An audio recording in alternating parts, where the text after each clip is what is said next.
All right, joining us right now to talk more about what exactly is happening within the Congress is Senior Congress Leader Shatrughan Sinha. Mr. Sinha, thank you so much for speaking to NDTV.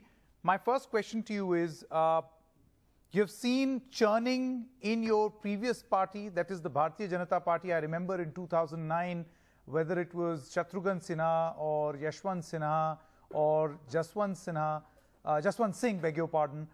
You had seen churning then, you are seeing churning in your present party now. What comes to your mind when you see these churnings? Well, I'm grateful to you for inviting.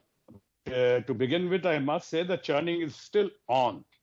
And it would be a bit too early to suggest anything further. And that too, when I'm not holding any post in the Congress party. And also, I have just been there for almost about not even for 2 years. I have been in the Bharatiya Janata Party for many years. And after that, under what circumstances, or well known, under the most known circumstances, I have come to the party of, right from party of Mahatma Gandhi to Jawaharlal Nehru, to Vallabhbhai Patel, to Indira Gandhi, to Lal Bahadur Shastri, to Rajiv Gandhi. And this party I have joined, and I'm still not only going through the churning period, I'm going through the learning period. But having said all this, I would say the suggestion I'm told, given by the most learned, the Prime Minister, former Prime Minister of India, one of the best personality in totality in Indian politics or Indian administration, or even as a Prime Minister, Mr. Manmohan Singh has suggested that for the time being, Madam Gandhi, who's very able, respectable and capable leader, she must continue as an interim president. And though I hold Mr. Manmohan Singh very high esteem, but I wholly and solely agree with him what he has suggested. No, Mr. Sinha, I see the point of concern over here, and I agree with you absolutely. You are a latest entrant as far as the Congress party is concerned, not even 2 years. But do you think that there has to be someone talking about this loud khamosh in the Congress party as far as the leadership is concerned? I mean, since khamosh happens to be a word closely associated with you, I want to know, do you think that there is too much of khamoshi on who will take over the reins of this party? देखिए, मैंने अभी आपको suggest किया. Just now I told you. I do not know, churning period is still not over. By the evening, I should, or I could, or I would be in a better position to shed some light on it. But nonetheless, I would say that what Madam Gandhi, though I must admit that Rahul is a tried, tested leader, tried, tested and successful leader. He has been an icon. He has been an icon, and during his leadership, when he took over the reins of Congress party, 3 states, despite EVMs or so many roadblocks, he could give us to the nation Chhattisgarh, Madhya Pradesh और राजस्थान. तो संकेत जी, ये तो समझिए कि उन्होंने करके दिखा दिया राहुल गांधी ने. लेकिन अभी जो वक्त है, किसी भी पार्टी में होता है, किसी भी पार्टी में कभी भी हो सकता है. जो अभी हमारे यहाँ हो रहा है, जो आपने कहा और आप लोग जिस पे बात कर रहे हैं. But let me also put it firmly that for the time being, I would say wholeheartedly I will support what Dr. Manmohan Singh has suggested or supposed to have suggested. Which means that Sonia Gandhi must stay on till there is the next leader. Okay, but Mr. Sinha... Till there is the end. Yes, Mr. Sinha, see, this same exercise happened in 2017, where a lot of effort was taken. The entire Sagar Manthan happened within the Congress party. Thus came the leadership of Rahul Gandhi. Then in 2019, he resigned. He took responsibility and resigned, thus also throwing the party into ultimate chaos. We saw this Manthan happening in the party also to try and find some non-Gandhi chief. They could not, and thus Sonia Gandhi remained interim chief. That same crisis is happening even now. I have a very basic question to ask of you, Mr. Sinha, do you feel that the Congress party can look outside of the Gandhi family for leadership? क्यों नहीं हो सकता? देखिए, non Gandhi की बात कर रहे हैं आप, तो मैं इतना बता दूं संकेत जी आपको कि मैं तो अध्यक्ष पद की दौड़ में ना हूं, ना मुझे अध्यक्ष बनना है और ना ही किसी ने मुझे बनाना है। लेकिन इसका मतलब ये नहीं कि और काबिल लोग नहीं हैं। आज जो चर्निंग हो रही है, क्योंकि उसी पे जोड़ता हुआ एक और प्रश्न पे आ जाऊं मैं कि लोगों ने कहा कि अब चिट्ठी लिखी गई है। चिट्ठी लोकतांत्रिक प्रणाली है, यहाँ पे इट्स डेमोक्रेसी। और चिट्ठी लिखी है तो इंटरनल मैटर है पार्टी का, पार्टी के अंदर लिखी है, अंदर के लोगों के लिए लिखी गई है, वो कोई मीडिया के लिए नहीं लिखी गई है। और जिन लोगों ने लिखा है, they are quite capable, they are senior, they are very sort of all genius, brilliant people. Some of them are really, I hold them in very high esteem, wonderful people. उन्होंने लिखा है तो पार्टी के हित के लिए लिखा है, पार्टी के भलाई के लिए लिखा है, तो उसकी मैं समझता हूं उनकी बातों को सीरियसली लेना चाहिए और शायद इसीलिए चर्निंग हो रही है। रास्ता निकलेगा। My favorite saying, which I always quote, कि journey of 1,000 miles begins with a single step. आप कहते हैं नॉन गांधी फैमिली, अरे हजारों मील लंबी यात्रा की शुरुआत ऐसे ही उठे हुए और बढ़े हुए कदम से होती है। अभी ये बहुत जबरदस्त कदम आज उठ रहा है इस चर्निंग फेज में, इस चर्निंग पीरियड में। एंड आई एम श्योर कि आप जल्दी you will see the light of the day soon, sooner the better. No, but then Mr. Sinha, see, the point is the same thing happened last year where there was this conversation that there should be a non-Gandhi who should take over, and after months and months of the same quote-unquote churning, Sonia Gandhi became the interim chief. Even now, 1.5 years later, we are exactly at the same position where we were. Does this question begs to be answered? देखिए, हम लोग इस family tree के साथ, हम लोग, मैं तो खैर नया हूं, 2 साल भी नहीं हुए, लेकिन हम लोग, हमारे लोग इस फैमिली ट्री के साथ बहुत ही जुड़े ही हुए नहीं रहे, बहुत डिपेंडेंट भी रहे, क्योंकि they are the vote getters. उन्होंने they have been the nation builders. Nehru ji के बारे में जितना पास्ट में जाके आप बोल रहे जवाहरलाल नेहरू के बारे में, बट जितने कंट्री में बड़े बड़े काम हुए हैं, या तो एम्स हो कि IMS हो, कि जितनी सारी बड़ी बड़ी संस्थाएं आई हैं और जितना डेवलपमेंट हुआ, भाखड़ा नंगल डैम वगैरह वगैरह वगैरह, ये सब नेहरू जी और उनके बाद के राज्य में ये हुआ, कांग्रेस के राज्य में। तो ऐसा अचानक हम लोग उनको कंडेम करें या अचानक उनके पास में चले आए, क्रिटिसाइज करते रहें, वो कोई रास्ता नहीं निकालेगा। हमें देखना कि इस सरकार ने क्या किया पिछले 6-7 सालों में। हमारी सरकार जो थी कल तक, वो क्या की है, कितने मेडिकल कॉलेज बनाए, कितने इंजीनियरिंग कॉलेज बनाए, कितने IITs बनाए, कितने अच्छे डैम्स बनाए, कितना क्या क्या हुआ। अभी अटल बिहारी वाजपेयी जी ने कोशिश की थी नदियों को जोड़ने की, उनकी मंशा थी, वो आज कहां गया? सागरमाला प्रोजेक्ट आज कहां तक पहुंचा है? नदियों को जोड़ने का क्या, चारों तरफ बाढ़ और हाहाकार मचा हुआ है, जो हमारा अपना बिहार हो कि आसाम हो कि चारों तरफ मध्य प्रदेश ये हो रहा है। तो इन सब चीजों से निजात दिलाने के लिए, एक नई राह बताने के लिए, एक सही राह दिखाने के लिए देश को अपनी पार्टी के जरिए, अगर ये लोग बैठे हैं और पहले भी कोशिश की इन्होंने, कोशिश करने के बाद अगर मान ली इस हद तक आज पहुंचे हैं जहां आज पहुंचे हैं, तो हमें लगता है कि इसी तरह से स्लोली बट श्योरली होगा मामला और ठीक होगा मामला और नेशनल इंटरेस्ट में होगा। जी, एक शत्रुघ्न जी, 2-3 सवाल और मैं आपसे पूछना चाहता हूं। एक तो सवाल ये कि अक्सर कांग्रेस पार्टी के संदर्भ में it is often said that this is a party which is constantly struggling between a war of the old guard versus the new guard, right? Now you've repeatedly been hailed as someone who's young at heart, so I think it's opportune for me to ask you this question. Do you think that this churning has to be settled immediately? I mean, those who are the old guard must make way for the young guard. Otherwise, you will keep having these churns over and over again. इसको मैं 2 तरह से जवाब दूंगा। पहला तो ये कहूंगा संकेत जी कि मैंने खुद थोड़ी देर पहले कहा कि सूनर द बेटर, जितना जल्दी हो। अब बहुत ज्यादा हम लोग चांस या बहुत ज्यादा डिले नहीं कर सकते हैं। नेशनल इंटरेस्ट का सवाल है, पार्टी के इंटरेस्ट के साथ साथ लीडरशिप की क्राइसिस को जल्द से, सो कॉल्ड क्राइसिस को जल्द से जल्द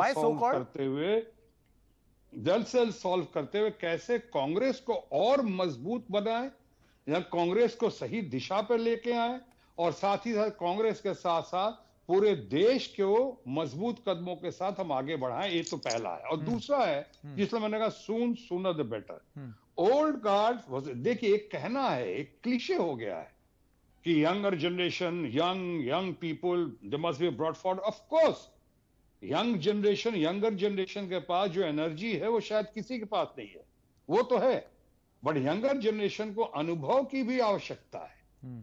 उनको जो है वो एक्सपीरियंस की भी आवश्यकता है। सिर्फ एनर्जी विदाउट एक्सपीरियंस किस काम का? और एक्सपीरियंस हो और एक्सपीरियंस में जोश ना हो, एनर्जी ना हो, तो वो किस काम का? इसलिए तालमेल होना चाहिए, दोनों का समन्वय होना चाहिए। और मैं समझता हूं उसी दिशा में, दोनों का तालमेल समन्वय की दिशा में आज सही और मजबूत कदम उठाया जा रहा है। मैं उसके लिए अपने कांग्रेस पार्टी को और तमाम लीडरशिप को और खासकर डॉक्टर मनमोहन सिंह को बहुत बहुत बधाई देता हूं और सलाम करता हूं। Shatrughan ji, your previous party had started a concept called Margdarshak Mandal. Now the very words of the I say, you are laughing. Margdarshak Mandal by its definition means people from whom you draw inspiration, you listen, you imbibe their values, their views, and then implement them. Do you think that the Congress's old leadership could borrow a leaf from the BJP's book, the spirit of a Margdarshak Mandal, not the execution of a Margdarshak Mandal, which is often subject of great criticism? देखिए, आपने हमारी पहली family जो थी Bharatiya Janata party, और वो जिनका आज भी मैं बहुत रिगार्ड करता हूँ, रेस्पेक्ट करता हूँ, आडवाणी जी तो मेरे फ्रेंड, फिलोसफर, गाइड, गुरु और अल्टीमेट लीडर ही रहे हैं। तो अटल जी, आडवाणी जी फादर फिगर्स हैं। तो लेकिन इन लोगों को जो मार्गदर्शक मंडल में भेजा गया था, मैं समझता हूँ वो अंग्रेजी में कहावत है ना, इन पे भले नहीं थोड़ा क्रूड लगेगा, लेकिन कहते हैं ना, they have been kicked up, यानी उनको एक दूर करना था, जाना था मुझसे दूर, बहाने बना लिए। कि हमारे कुछ लोगों ने फैसला किया कि उनको पार्लियामेंट्री बोर्ड में नहीं रखना है, धीरे धीरे अलग कर देना है, ताकि कभी भी वो प्रधानमंत्री के दावेदार ना हो सकें, या उनको ना बनाया जाए, या प्रेसिडेंट का ना बनाया जाए। तो धीरे धीरे अलग करके मार्गदर्शक मंडल में डाल दो उन लोगों को। तो वो कोई रिवॉर्ड नहीं था, मैं अपने छोटी मुंह से नहीं कहूंगा कि पनिशमेंट था उनके लिए, लेकिन वो रिवॉर्ड नहीं था। यहां पे अभी वो हालत पैदा नहीं हुई। यहां पे मैं देखता हूं कि बड़े से बड़े और बड़े से बुजुर्ग से जितने हैं, उनका भी बहुत आदर होता है। उसमें आप खुद देख लें, मोतीलाल वोरा जी हैं, कितने अच्छे अच्छे डायनेमिक हमारे दिग्विजय सिंह जी हैं, मनमोहन सिंह जी हैं, इससे बड़े बड़े अच्छे अच्छे लोग हैं, काबिल लोग हैं। और ये लोग, आपने कहा कि यंगर जनरेशन को, एनर्जी को, ये हाथ पकड़ के अभी भी लोगों को रास्ता दिखाने की स्थिति में है। वो हाथ पकड़ के सबको ले चलने की स्थिति में। इसलिए मैंने कहा दोनों का समन्वय होना चाहिए। यहाँ पे किसी को मार्गदर्शक मंडल में नहीं भेजा जाता है, आज नहीं भेजा गया अभी तक, और मार्गदर्शक बनाकर उनको डंप नहीं कर दिया जाता है। आज तक मैंने यहाँ तो नहीं देखा, और अगर यहाँ देखेंगे तो फिर आपसे बात करेंगे। शत्रुघ्न सिन्हा जी, मेरा आपसे आखिरी सवाल, see, you have through the course of this interview at least twice or thrice, if I'm correct, have said that abhi mujhe zyada time nahi hua hai, it's been less than 2 years, it is a fact. But am I to also read perhaps some amount of regret? Do you regret that on one hand your previous party has strong, dedicated leadership issues are settled, and your new party is not being able to settle this very basic thing to move forward? Do you regret coming to the Congress? देखिए, I do feel sad as far as Bharatiya Janata party is concerned, because ये Bharatiya Janata party जो हमारी party रही, जो हमारी पहली और शायद मैं कहता था आखिरी पार्टी है, मेरी पहली फैमिली तो आज भी कहता हूं मैं, पॉलिटिकल फैमिली। इस फैमिली में ऐसा क्यों हुआ कि जिन लोगों ने पार्टी को बनाया, पार्टी को बढ़ाया और पार्टी के बड़े बड़े लीडरों को बनाया और बचाया, उन लोगों को जहां मौका मिला सबसे पहले उन बड़े लीडरों को ही, जैसे अटल जी जयसमान या हमारे आडवाणी जी, मुरली मनोहर जोशी जैसे लोग थे, इन लोगों को क्यों हटा दिया गया, दरकिनार क्यों किया गया? क्यों यशवंत सिन्हा जैसा स्टेट्समैन या अरुण शौरी जैसा विद्वान, इन लोगों को दूर हो जाना पड़ा या दूर कर दिया गया? ऐसा क्यों हुआ? जसवंत सिंह के साथ क्या हुआ बताने की आवश्यकता। इसलिए मैं सैड जरूर फील करता हूं क्योंकि फैमिली का अटैचमेंट है वहां पे। अब रही बात कांग्रेस में आने के बाद, Sanket ji, rightly so, as you also mention, I'm not even 2 years, I have not even completed 2 years in this party, but अभी मैं देख रहा हूं कि जिस तरह से हो रहा है, एक ही शिकायत है, कभी कुछ है शिकायत जो देख हो सकता है और मेरी गलतफहमी भी हो, कि अपनी बात रखने के लिए वो प्लेटफॉर्म कई बार दिखाई नहीं पड़ता है, कहां बात रखे, किससे बात करें। मैं नहीं, और लोग भी कहते हैं, तो ये आपको लेकिन मैं लगता है? समझता हूं आज के चर्निंग पीरियड के बाद मैं समझता हूं वो सब भी ठीक हो जाएगा। नहीं, आपको ये महसूस होता है कि वो प्लेटफॉर्म उस तरीके से people are not being able to get that platform to voice their concern? You do have this feeling? मैं एक्चुअली देखता हूं संकेत जी, करीब करीब हर पार्टी में, मैं तो अपनी पार्टी यानी भारतीय जनता पार्टी में जब था, तो वहां भी जब मुझसे लोग पूछते थे कि आपने नोटबंदी के खिलाफ जो बात की, मैंने जो बात की, या मैंने वो इसके जीएसटी कॉम्प्लिकेशंस के बारे में बात की, या किसानों के मुद्दे पे बात की, तो लोग मुझसे कहते थे कि आप अपनी पार्टी प्लेटफॉर्म पे क्यों नहीं रखते इन बातों को। तो मैं अफसोस के साथ कहता था कि उस समय पार्टी प्लेटफॉर्म था ही नहीं। One man show and two man army party बनी हुई दिख रही थी, जो आज भी कई लोग, आप लोग भी कहते हैं वन मैन शो है, हर पार्टी शायद वन मैन शो है, बट वो उस समय one man show and two man one man show and two man army की पार्टी जो मैं कहता था, तो कोई प्लेटफॉर्म ही नहीं मिल रहा था। कभी नेशनल एग्जीक्यूटिव की मीटिंग भी होती थी तो आधे दिन में खत्म हो जाती थी, या जब तक आपको बोलने का मौका आता था उसके पहले निप कर दिए जाते थे, बस मत करो। तो अल्टीमेटली मुझे मीडिया जो चौथा स्तंभ है, आप लोगों से बात करनी पड़ी, आप लोगों के सामने खुलकर बोलना पड़ा, नेशनल इंटरेस्ट में, पीपुल्स इंटरेस्ट में। उसी तरह से कांग्रेस में जो है, चूंकि अभी बहुत कम वक्त हुआ है, मैं देख रहा हूं, लेकिन एक बात जरूर देखी यहां पे, अगर आप कुछ कहते भी हैं और कहना चाहते हैं, भले आपको टाइम मिलने में कई बार दिक्कत हो कुछ कारणों से, एक तो मैडम गांधी की सेहत भी उतनी अच्छी नहीं थी उन दिनों, तो आपको कई बार लगता है, लेकिन बहुत आदर मान सम्मान के साथ यहां लोग फिर फोन करते हैं। यानी कम से कम यहां देखता हूं कि भले देरी होती है लेकिन अंधेर नहीं होता और संवाद होता है। हमारा कम्युनिकेशन करीब करीब भारतीय जनता पार्टी में देखता था करीब करीब खत्म हो जाता, और शायद आज भी उससे ज्यादा ही खत्म हो गया होगा। लेकिन बहरहाल अपने भारतीय जनता पार्टी की बात नहीं करूंगा, वो लोग भी अपने ही अपने प्यारे हैं, अपनी फैमिली है। लेकिन आज मैं बात कर रहा हूं कांग्रेस की। मैं समझता हूं आज के, और खासकर जब जिसके साथ मनमोहन सिंह जैसे लोग हैं, श्रीमती सोनिया गांधी हैं, और इवन नेशनल आइकॉन हमारा, चाहे जो कह दें आप उसे पप्पू कह दें, आप फेंकू कह दें, जो कह दें आप, लेकिन जो करके दिखाया है उन्होंने, उससे इनकार नहीं किया सकता राहुल गांधी की लीडरशिप से। और मैं इन लोगों को अपना शुभ आशीष और गॉड ब्लेस देता हूं, और उम्मीद करता हूं, होप विश एंड प्रे कि today this evening I am sure they would come out with the most fruitful political results. All right, Shatrughan Sinha, thank you so much for this candid talk. Though the point that you had for the BJP, that it has become a one-man party, many people would say that this is a very similar allegation people would level on the Congress party also, that this is a one-family party. Would you like to respond? I would like to know from you what is your assessment. मैंने थोड़ी देर पहले कहा था, perception तो जरूर जाता है कि क्यों, ठीक है, हमने अगर भारतीय जनता पार्टी जो कि हमारी पहली फैमिली थी इसलिए मैंने कहा, लेकिन ये परसेप्शन जरूर जाता है संकेत जी कि वही पार्टी क्यों, आजकल करीब करीब सारी पार्टी जो है वो जनरली वन मैन शो और टू मैन आर्मी हो चुकी हैं, ये करके ऐसा परसेप्शन जरूर है। बट क्या होगा अभी आने वाले दिनों में पता चलेगा। हम सब वेट एंड वॉच कर रहे हैं और हम सब दुआएं कर रहे हैं। तब तक के लिए खामोश। Yes. Shatrughan Sinha ji, thank you so much. Pleasure talking to you always. Thank you so much. Same here. Thank you, Sanket. Very nice one. Very kind of you. Thank you. Long live NDTV 24/7 and long live Sanket Upadhyay. Thank you. God bless. Thank you, sir.